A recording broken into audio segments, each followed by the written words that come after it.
في الفيديو اللي فات ب7 أسئلة قدرت تقيم فكرتك. تعالى بقى نتكلم هنعمل فلوس ازاي. فكر كده مين الناس اللي الحل بتاعك هيساعدهم جدا حتى لو وزعت عليهم ورق بعد صلاة الجمعة من غير أي هايلمان أو اكسسيف ماركتينج. تفضل تعدل فيهم بعد كده على طول، بس ده هيبقى سر المشروع بتاعك. في الفيديو اللي فات ب7 أسئلة قدرت تقيم فكرتك، خدت رأي ناس بتثق فيهم وجاهز تخش الخطوة المهمة الجاية. النهاردة هنتكلم عن طريقة مشهورة بالنسبة للستارت ابس أو المشاريع سريعة النمو اسمها البيزنس موديل كانفاس. 9 مربعات بيوصفوا فكرتك هتكسر الدنيا ازاي.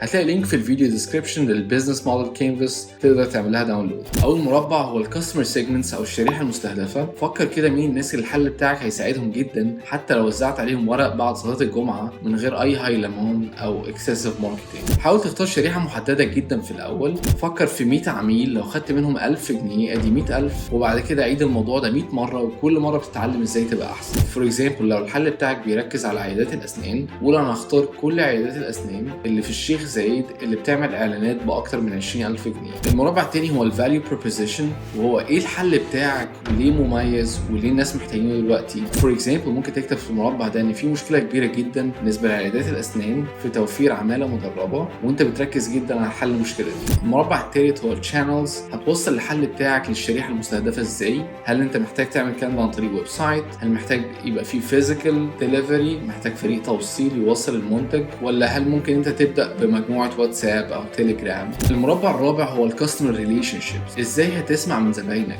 مهم جدا ان انت تسمع من زباينك في الاول، خصوصا ان انت مش بس بتحاول تعمل سيلز او تقفل ديل، لان انت برضه بتعمل برودكت ديفلوبمنت. فور اكزامبل، هتديهم رقمك، هتديهم سبورت ايميل وهكذا. المربع الخامس هو الكي اكتيفيتيز، وحط تحت كلمه كي 1000 خط، لان انت في الاول متخيل انت هتعمل حاجات كتير جدا مهمه للبيزنس بتاعك او الستارت اب بتاعتك، بس في الحقيقه مش كلهم بيبقوا مهمين قوي. حاول كده تركز وتقدر تحدد ايه الكي اكتيفيتيز اللي انا هشتغل عليا عشان اقدر اوصل الحل بتاعي للشريحه المستهدفه. فور اكزامبل، في المربع ده ممكن تكتب لازم تعمل موبايل ابلكيشن، محتاج تعمل عقود توريد، محتاج تركز على الماركتنج. المربع السادس هو الكي ريسورسز او الموارد او المصادر اللي المشروع بتاعك مش هينفع يستغنى عنها، مش هتقدر تعملها اوت سورسنج ولازم عينك تبقى عليها طول الوقت. فور اكزامبل، عندك شبكه علاقات معينه او عندك تيم عنده اكسبرتيز معينه، محتاج تعمل معاهم عقود عشان تربطهم بيك عشان مفيش اي منافس ياخدهم منك في الاول. بيسكلي ايه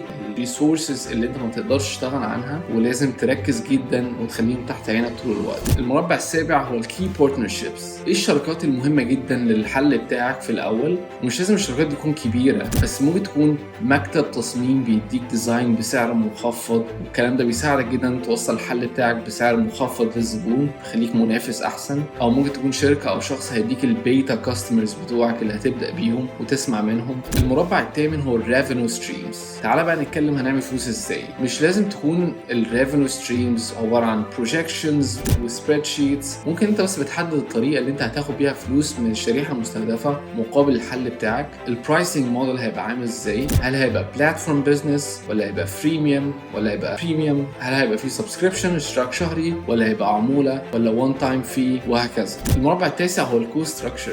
بيسكلي ايه التكاليف اللي الستارت اب بتاعتك لازم تدفعها عشان تعمل الحل وتوصله للشريحه المستهدفه وتاخد الفلوس من الشريحه المستهدفه بتاعتك. تكاليف زي تكاليف البيمنت سولوشن اللي بتستخدمه، تكاليف هوستنج بتاعت الموقع، تكاليف موظفين عشان يعملوا ابلكيشن. فكر هاي ليفل ايه التكاليف اللي المشروع بتاعك محتاجها جدا في الاول. دي باختصار البيزنس موديل كانفاس او خلطه المشروع. بعد ما قيمت الفكره حولتها بطريقه منظمه لبزنس على ورقه عباره عن 9 مربعات تفضل تعدل فيهم بعد كده على طول، بس ده هيبقى سر المشروع بتاعك. المره الجايه هنتكلم عن الMVP، ازاي تعمل نموذج اولي للمشروع بتاعك. تابعني عشان يجيلك نوتيفيكيشن اما انزل الفيديو الجاي.